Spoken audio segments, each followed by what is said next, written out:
Let me tell you a tale. A tale that starts, a whopping 9 million light-years away from Earth. Picture it, the planet Krypton, a world ruled by sprawling cities, each a marvel of advanced science and ancient law. Cities like Kandor, where the gardens were lab-grown, the energy plants ran on lava, and skyscrapers were supercapacitors made entirely of sunstone crystal. In these awe-inspiring cities worked the clerics of the Science League, the elites who harnessed the energies of the red sun and the planet itself to fuel their relentless march toward progress. Yes, the Science League, the Kryptonian ruling class, held themselves as the planet's brightest minds. And yet, my friend, my parents, no, they were not among them.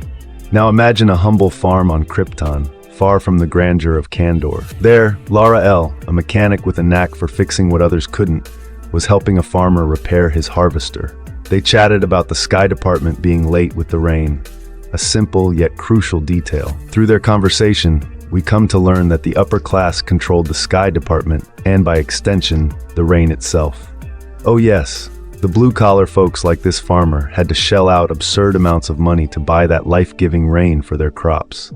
After Lara fixed the farmer's harvester, he offered her a basket of berries, her husband Jor-El's favorite, as payment. "He's going under today," she said with a hint of apprehension. The farmer, familiar with the phrase, quipped, "Must have gone under 1,000 times by now, right?" But her reply was grave, 3,475. "So how come this time my gut's all twisted in knots?"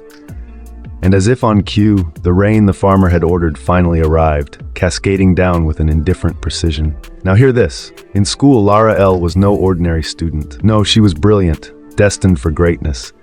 Until the day she wrote an essay criticizing Krypton's lack of funding for interstellar exploration. Oh, how that turned the tide. At the mere age of 9, she was labeled unruly and barred from ever applying to the prestigious Science Academy. 9 years old, with a dream of becoming an astronaut, snatched away. And what of Krypton itself? Let me paint you a picture. The class structure ruled everything on that world. At the pinnacle stood the Science League. At the very bottom toiled the Labor Guild. These distinctions weren't just societal. They were worn, literal crests marking one's status. The laborer's crest, seen by some as a mark of shame, was worn with pride by people like my parents. They called themselves the children of the sun, those who forged their way with their own 2 hands. They were the people of steel. And yes, their crest, the very symbol of their labor, is what we now recognize as the iconic House of L emblem. The poetry of it. But let us dive deeper, quite literally. Underground, Jor-El was going under. Not surgery, mind you, but into the mines beneath Krypton. There, he examined stress fractures in the planet's crust, worried about its stability.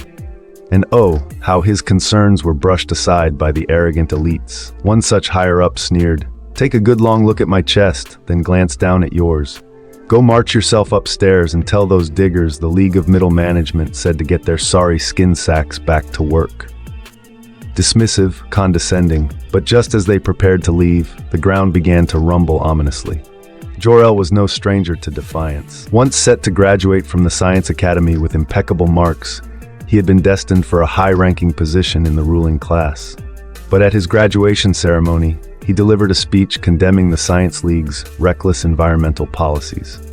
He warned them. The pillaging of Krypton's natural resources was pushing the planet to the brink of catastrophe. What did they do? They laughed him out of his graduation, out of his position, out of his life.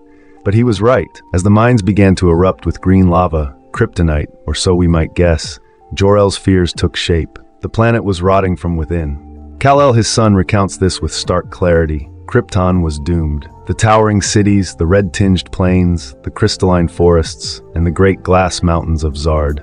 All of it, the scientists, the laborers, every last soul. The scene shifts dramatically now, taking us from the distant glories and doom of Krypton to the humid depths of Brazil on present-day Earth. And who greets us there but the downtrodden, the migrant workers toiling under the oppressive thumb of Lazarus Corp. This so-called military, staffed by peacemaker soldiers, forces these poor souls into asbestos-filled caves to mine for diamonds. For what? Little to no pay, and the creeping certainty that this labor in the suffocating dark will be their doom. But they endure, they endure, for their families. One day, though, something inexplicable happens. Down in those deadly caves, the miners discover piles of diamonds, already mined and crushed. The crusher hasn't been used, and the air, strangely, has no trace of asbestos. Bewildered, they ask, "Who did this? How is this possible? Who was down here?" Another miner, eyes wide with wonder, whispers, "No one was here. This is a miracle." But another calls it madness, urging them to report the anomaly. "No," a defiant voice rises. "We say nothing. Our work here is done. Take the diamonds to the surface. Claim your pay and hold your tongues." Up they go, but suspicion brews quickly. The peacemaker soldiers, their demeanor as sharp as the diamonds, sneer. "Already coming out with diamonds? Impossible." Suspicion turns to aggression, and their distrust of the miners simmers toward violence. Now we peel back to the night before, where Kal-El, disguised as a mere outsider, meets with the migrant workers. They share their burdens, their sufferings, their hopelessness, and he listens. But silently he resolves to act. Without revealing himself, he does what they cannot. He mines the diamonds himself, sparing them the peril of those wretched caves. Back in the present, the tension snaps. A peacemaker kicks a miner to the ground.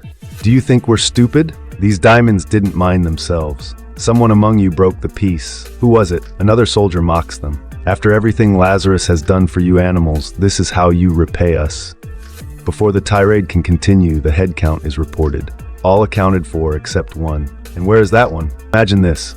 Kal-El, the last son of Krypton, stands motionless under a canopy of harsh alien skies. His body is tethered to a makeshift solar panel, cables snaking to his advanced suit. The suit, almost alive, speaks in a precise robotic voice. Warning, peacemakers approaching. Conflict imminent. Solar charging suspended. Instigating wake-up procedures. Kal stirs, muttering bitterly to himself, "I should have gone on to the next mine, next corporate pig farm or sweatshop factory." Years of running, all across this cursed planet, from the jungle to the big waters, to those endless stretches of sand. His voice is thick with weariness, yet steeled with anger. And it's always the same, Lazarus, every single time. But this time, I've left myself weak and sun-starved, dreaming of days long gone when I still remembered who I was. Before the echoes of his words can fade, chaos erupts. Lazarus' forces crash through his fragile shelter. But Kal doesn't hesitate. With a fiery punch, he sends their armored vehicle hurtling away like a child's discarded toy. "Maybe it's for the best I didn't leave," he growls, his voice trembling with the rage of countless injustices. "Because after years of watching these people treat the poor and the powerless as less than cattle, I'm done running." What follows is nothing short of a storm. Kal lays into the Lazarus soldiers, his blows precise, devastating, and unrelenting. All the while, his suit's AI speaks with clinical urgency. Like the other Lazarus Corp forces we've encountered, their weapons and armor utilize technology not native to this galaxy. "Will they survive if I hit them?" Kal demands, his voice cutting through the din. "Yes," the AI confirms, "but I still advise against this course of action." Kal ignores the counsel, his fists continuing to find their marks. The AI persists, its tone unchanging. "This is a planet of combustion engines, fanatical religions, and thermonuclear weapons. These people are never safe, and neither are you. Your solar energy levels are severely depleted." But Kal roars back, his determination unshaken. "The workers are in danger, and it's my fault. All I did was try to help." Before he can regroup, a fleet of Lazarus drones swarms in. Energy blasts rain down, and Kal is struck, weakened further. Reinforcements land, and among them is a figure that takes his breath away, Lois Lane.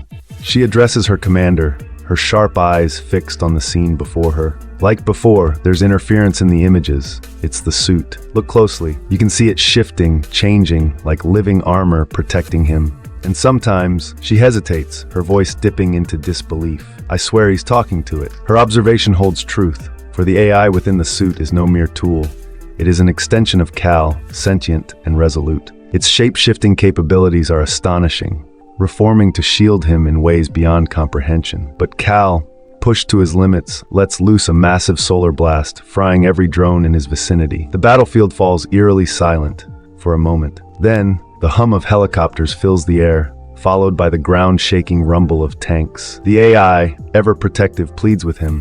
"It is my mission to guard the last living vestige of the House of El. I must urge you once more, do not engage. Do not risk your life for these people. Leave, return to the shadows. You must never forget the lesson of Krypton. Some worlds cannot be saved, not from themselves." But the Lazarus soldiers press forward. Weakened and drained, Kal hesitates. "Maybe you're right, Soul," he admits, his voice heavy with exhaustion. This was a mistake. I don't feel so great. Let's get out of here. Just as he prepares to retreat, a metallic snap rings out. A handcuff clamps around his wrist. Cal turns, startled, to see none other than Agent Lois Lane. She stands resolute, gun aimed squarely at him. "Suspect in custody," she declares, her voice firm. "Move and I fry your face, Superman." And there it is. In this fractured world, the name Superman is born not from admiration, but from defiance. And from her, Lois Lane, unknowingly shaping the legend even as she seeks to control him. And now the curtain rises on the next act of this sprawling tale. A grim and shadowed turn that takes us to the Nevada desert. There, in a military base aglow with an eerie purple light, we spy a figure looming over something. Someone, speaking with a voice dripping with cruel curiosity. Well now, what have we here? A scrumptious new toy. Wonder where you came from. As the light shifts, we see him, Brainiac, the architect of Lazarus Corp's oppression, his plans stretching far beyond the Earth. Around him, his lab is a grim museum of devastation, filled with bottled cities, entire civilizations, shrunken and stolen. One of these cities screams in unison, their voices haunting and desperate. "Kill us. Please kill us." A chilling tableau, my friend. A stark reminder of Brainiac's merciless hand. The scene shifts again, this time to the heartland of America, central Kansas. The old Kent farmhouse stands there, or rather what's left of it. Once a symbol of warmth and love, it now lies abandoned, run down, and eerily lifeless. The sign out front tells a bitter tale, the property of Lazarus Corp. Oh, how far things have fallen. But as we're pulled from one shadow to the next, we are whisked back in time, to the red-hued wilderness of Krypton's Redlands. There, Jor-El emerges from the mines, battered but alive, the echoes of explosions still ringing in his ears. He rushes to Lara, his voice taut with urgency. "We can't tell anyone yet, you understand? Not until we're certain. We must be certain before we warn the world." And then, almost wistfully, he adds, "Look at it, Lara. The beauty of it. I want us to remember it like this, once it's gone." Lara, alarmed, presses him. "Gone? No, Jor, tell me you don't mean." But before the words can settle, his focus shifts, frantic. "Where is Cal, Lara? Where is our son?" Her reassurance comes quickly. "He's all right. He's here." And there, bounding toward them, is young Kal-El, no more than 10, his loyal dog Krypto at his side. "Dad, are you okay?" the boy asks, his small face full of concern. Jor-El, overwhelmed with guilt and love, kneels before his son. "I'm sorry," he says, voice trembling. "I'm so sorry." Lara, ever the anchor, places a comforting hand on Cal's shoulder, her voice steady despite the growing unease. "Your father is going to be fine, Cal. We're all going to be all right. Whatever this is, we'll get through it, like we always do." Together, and there they stand, embracing as a family, even as the cracks of Krypton's destruction widen and the ominous green gas, the harbinger of their doom, seeps ever closer. Don't forget to comment a heart if you love the story and subscribe.